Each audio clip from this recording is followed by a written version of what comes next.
Ever since our daughter was born, my husband seemed disconnected, so my best friend stepped in to help. Now, our daughter calls us both mommy, and my husband just lost it when he overheard. My 30F relationship with my husband, Sam, 29 meters, has been rocky since our daughter, Olivia, was born 2 years ago. I got pregnant just a few months after we got married, and things were fine up until Olivia's delivery. I assume it was postpartum depression. Sam never sought out a specific diagnosis, but after she was born, it was like he just couldn't care less about our child. We hadn't planned to have children so early into our marriage, and it was scary, but I can't describe to you the all-encompassing love that comes with being a parent. The fear was worth it for me. It still is and always will be. Throughout Olivia's life, but especially that first year, I was essentially acting as a single parent. The only help I had, and I don't mean for that to sound diminishing because this woman is a godsend, was my best friend, Maddie, 33F. The plan was for Olivia to be breastfed, but my husband had no interest in it after she was born. I was the one changing diapers and mixing up formula for bottles, and being in the house we shared felt so oppressive. Like the joys of bonding with my daughter were being sucked out of me because of the energy there. So, I would take Olivia to Maddie's. I don't want to ramble on for too long, but there have been exactly 0 times in life where Maddie hasn't shown up for me. I've known her since I was 19 and can safely say that even after all that time. But this is the most wonderful thing she's given me. I could sleep soundly knowing my baby would be taken care of. I had a place of refuge. She is so good with Olivia and is my shoulder to cry on. I don't think I'll ever be able to repay her, but I'm definitely trying every single day.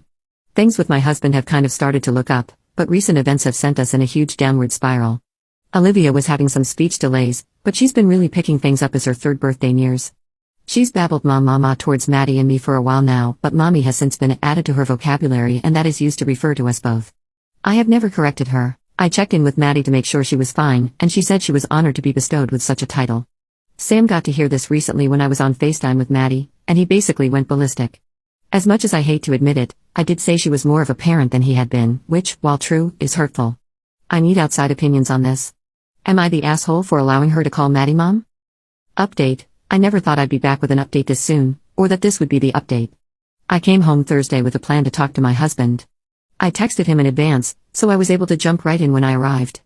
As suggested to me in the comments of the op, I was vulnerable. I told him I was feeling exhausted and worn down. I said frustration had built up with him being so uninvolved.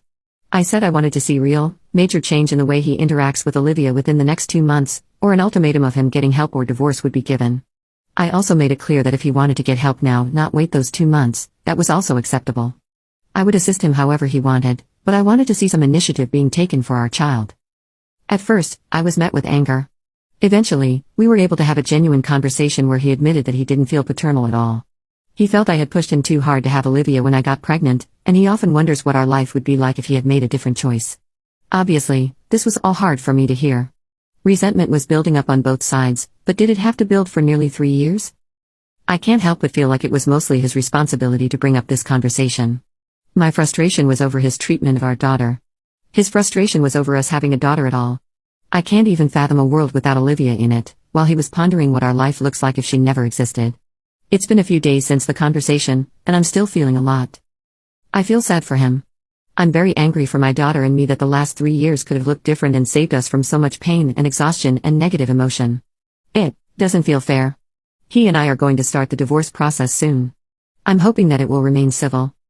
I called my parents to update them on the situation. They've been unconditionally supportive of me and were ready to jump into action mode to help. They will financially support us for the time being and offered us a place to stay. Maddie and I discussed it, and we don't think that's a viable option. Olivia is already going through a big life change, so taking her out of state to a house she's unfamiliar with would be harmful.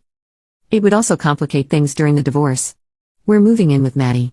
On top of all the practical reasons why it makes sense, Maddie expressed that she would hate for us to be so far from her and that anywhere she is would always be a home for Olivia and me. We still have a lot of things to pack, but we've been here since that conversation. Olivia was already used to life here, so the transition has been smooth. I have a lot of emotions to work through and plan on starting therapy soon. Edit: the mentions of coercion and force are ridiculous. Sam has never said outright that he didn't want a child. In fact, we had conversations prior to marriage about starting a family together. It was just never planned that it would happen so early into our marriage. He was scared about having her so early, and I did my best to assuage those fears by reassuring him, but always giving the option for him to have an out should he want it. There was never the expectation put upon him that he needed to have the baby.